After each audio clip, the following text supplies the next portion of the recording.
My name is Katie Reed, And I'm Chris Reed. and we are, social workers in Tanzania. We both earned our Masters of Social Work from the University of South Carolina, just like your professor, Dr. Kaiser. And we are now in Tanzania doing social work. We work with an organization called Maryknoll Lay Missioners. So Chris and I are social workers, but we are also missionaries. Maryknoll Lay Missioners is one of three distinct Maryknoll communities, and we work in collaboration with Maryknoll fathers and brothers and Maryknoll sisters who serve all over the world. Maryknoll started 100 years ago. They're based in New York, but they started in China doing mission work and expanded from there. And the lay missioners started in the 70s and are now in 6 countries. Chris and I arrived here 9 months ago. Let me tell you what we each do. I am working with an organization called Kivulini. Kivulini in Swahili means in the shade, which is a reference to women meeting under a tree, which can be a safe place for them. Kivulini Women's Rights Organization advocates in the community to create legislation and bylaws and policies that support women's rights. They build the capacities of organizations that have the ability to support women, and they mobilize communities to create change. I'm a technical advisor to programs, so basically I'm working alongside the management team and the executive director to just kind of tighten up their programs. I also work with an NGO. It's called Capacitar Tanzania. Capacitar is an international organization. I think they're in 40 different countries around the world, I believe. Capacitar Tanzania is health and wellness focused. It's a lot of exercises and stress relief and things such as that. But I've been brought on to assist with a new initiative. The woman who is the director has worked with many different women's groups through her health and wellness work, and she's decided to branch out and provide support to these different groups. 3 are in existence, and then 1 was created to be one type of group, and I'm coming in to help kind of retrofit it to be a working group. So they're women's co-ops. So that's basically what I'm doing. So that is who we are. I'm going to have a disclaimer here. We're about to talk about some of the weaknesses and some of the perhaps barriers to social justice that we see. We're going to talk about the strengths that we see here in Tanzania, but I think that it must be said as a disclaimer that we have only been here for 9 months. And believe me when I tell you that things are very different here than they are in the United States. You are basically getting the first-hand observations from the first 9 months from us. Basically, I would say the perceptions of about a 5-year-old. Like, we don't get the culture yet. We have a lot to learn. We don't get all the nuances. We are learning that the Swahili language, which we are struggling and slowly but surely learning.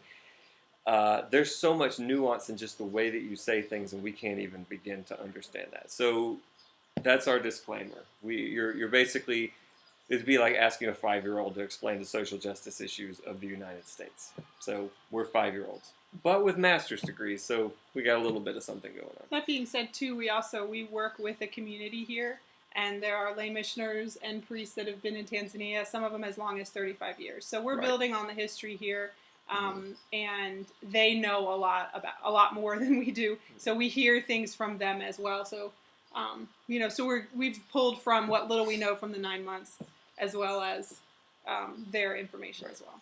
So very quickly, we could talk about each one of these things for many, many days. I mean, you could take a class on the impact of all of these things. But we're just going to talk about some of the things that we see to be barriers. Some of the issues that we see are legacies of colonialism, or at least neo-colonialism. There are holdovers. There's broken infrastructure, and we're talking about like just roads and just systems in place that just aren't in good shape because they were created for colonial export, handed over at independence, and then there's been some struggle to keep up some of that. The country is having a massive development boom, which is great, but development doesn't always mean good development, so there's a lot of issues there. There's also the holdover of It was a British colony, so there's British systems. They have parliament. There's just systems in place that were not set up with training for the Tanzanians, and so I think that they struggled with some of that at independence.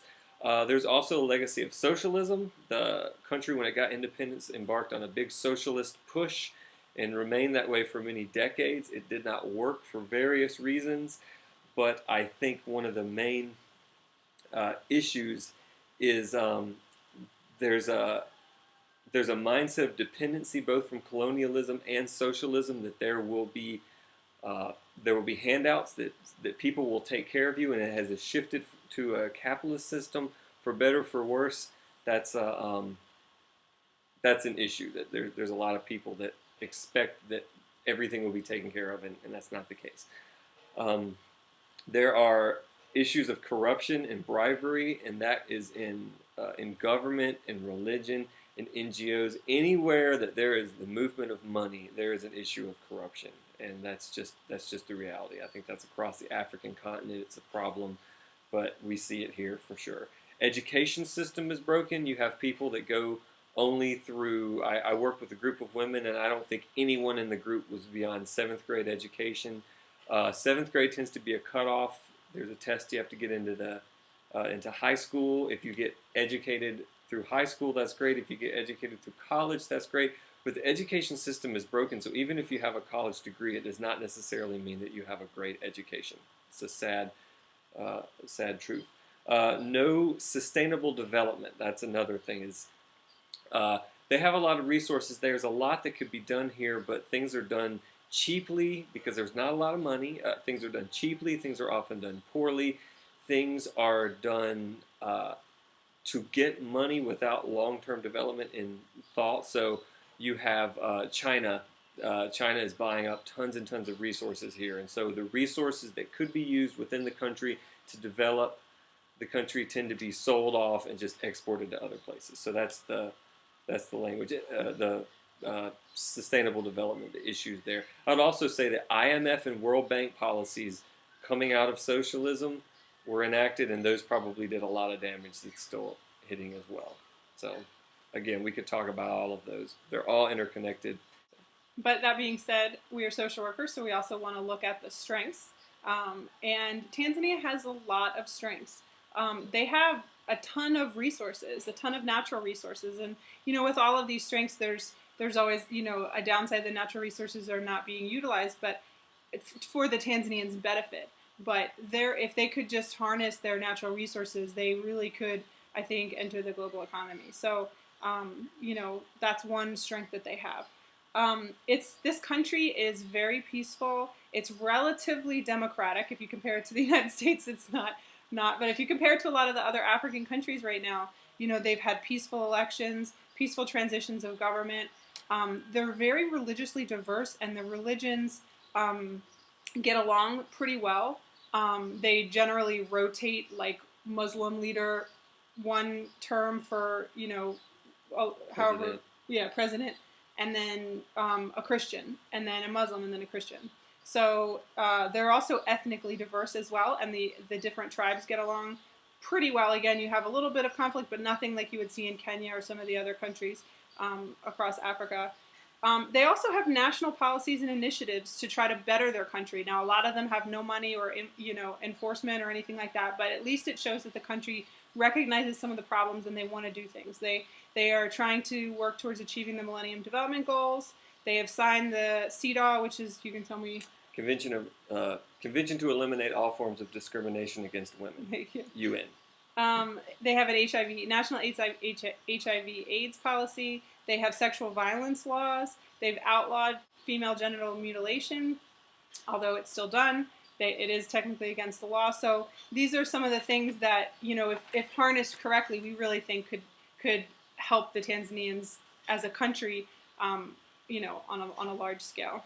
And you might have just said this, but they're very kind and welcoming people, and they are very hardworking. For all of the discussions that I just said about, there's expectations of handouts and stuff, they are unbelievably tough. These are some tough people. The fact that, I work with one of my women's group, I work with a woman, she makes 30,000 shillings a month, which is about $20.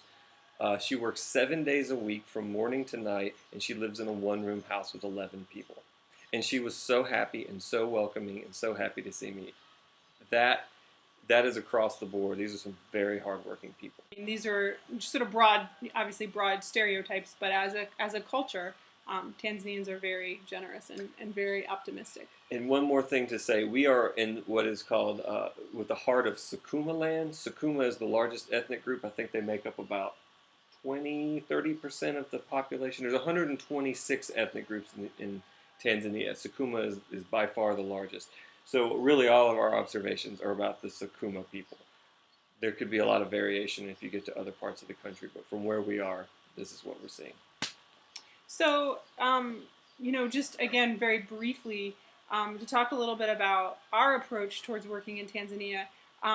In the world of development, there's obviously many different approaches. Some of the main ways that we see are top-down approaches like the IMF and the World Bank, and then there's also the bottom-up approaches. There's advantages and disadvantages to both. Chris and I, decided to join with Maryknoll Lay Missioners because they take a bottom-up approach that we felt really, really meshed with both our religious values and our spiritual values, as well as our social work values. We work with communities on a very grassroots level. So working with Maryknoll gave us an opportunity to do something that we've always wanted to do, which is live and work internationally, specifically in Africa, and do it in a way that fits with our beliefs professionally and personally. So we are Americans, and we know Americans are known for people, like we produce, we like to do things, we like success, we like to check things off lists. So there's very much a drive that we're struggling with to like get here, make a difference, see results. And that's not necessarily the way that MKLM works. That's not even realistic for anything right now. Tanzania is a slow change. It is an entire country. It's very naive to say, oh, I'm going to show up with my American know-how and make a difference. Like, things are different here, and you got to learn it. So Maryknoll really focuses on being with the people. As much as they hire us, they choose us, they selected us based on our skill sets. We're social workers. They know what we can do. They want us to make those differences, but they ultimately want us to just be with the people, to learn. It's very important. They talk a lot about cultural competency in social work. We are culturally incompetent right now. Slowly we're learning, but like the idea that we could get off the plane and move into a setting and make a difference and understand what's happening beyond linguistic barriers, it just doesn't happen. So it's very important that we learn the culture, listen to who they are. And this is the big thing about be with the people, is to really listen. Participatory, all the community development, participatory that you'll hear in some of your more macro-focused classes and such. That's really the model that MKLM wants us to follow. I will say it would be much easier to show up in a tie with a clipboard and say, I'm an expert, listen to what I have to say, you're not doing it right, this is the way that I know to do it, do this and everything will be better. I don't know if that would be effective, but man, it would be a lot easier, because it's really difficult to just sit and feel ineffective and try to learn this. Like I said, we like results. The people want results as well. A lot of times the only white people, Wazungu as they would call us, the only foreigners that they encounter are with NGOs, and NGOs come with development aid, and so they expect they work with NGOs or they're tourists. So they expect, oh, there's a white person, great, he'll be giving us money. And that's very hard. I had a woman stand up in one of my sessions that basically said, we've talked about all this, we've answered your survey, so when are you giving us the money? Never promised money, and we clearly stated there was no money, but still, that's what they see. So there's a lot of expectations on both sides. They expect us to come with money, we want to make results.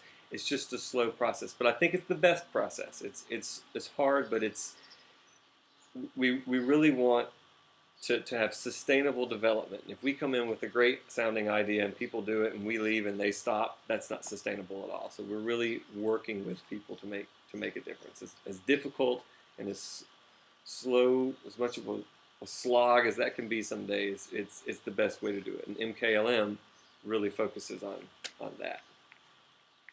And um, just to end here, basically saying, if part of the problem of development in the developing world is that it's been, here, take this money, or here, let me tell you how to do it, and that's what Chris means when he says it's not sustainable.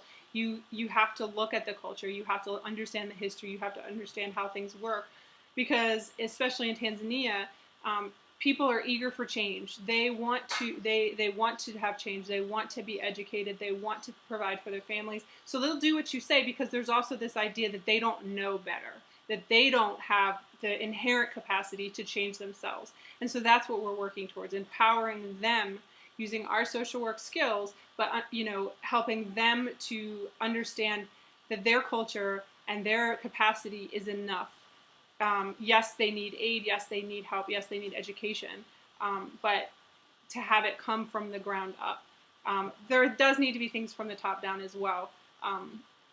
But that this is kind of how these two things work together. So, and as social workers, if we ever want to be involved, because I'm a big believer in social workers should be in politics. Social workers should be advocating at the highest levels of a system, whether it's a government or hierarchy in an organization. Like, I'm really big, like, top down does not mean bad. Policy is important, but if we ever want to be, just on a personal level, if we ever want to be effective on a top down level, we really need to understand the bottom up level, because policy is one thing, but it's the people on the ground that feel the impact of that. So we really need to understand what the policies in place now are doing, so we can make effective, sustainable change, or help the people that are here make effective, sustainable change, which would be even better. And that's not to say we're not influencing policy. I mean, with Kivulini, we do influence policy as an organization. So it's not Katie Reed going and saying, this is the policy you need to have. Right now Tanzania is redoing their constitution.